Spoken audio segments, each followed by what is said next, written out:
దేశవ్యాప్తంగా సంచలనం రేపిన rose valley కుంభకోణం కేసులో తృణమూల్ కాంగ్రెస్ పార్టీకి చెందిన మరో పార్లమెంట్ సభ్యుడు అరెస్ట్ అయ్యారు.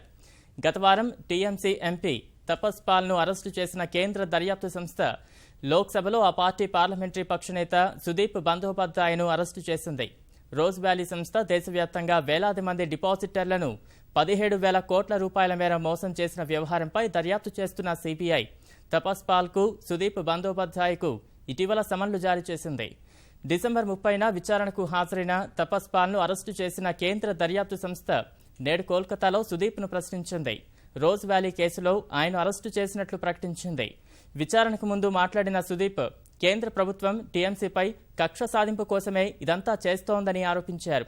సుదీప్ అరెస్టుపై తీవ్రంగా స్పందించిన టీఎంసీ అధినేత్రి, బెంగాల్ ముఖ్యమంత్రి మమతా బెనర్జీ ప్రధానిపై విమర్శలు కొనసాగించారు.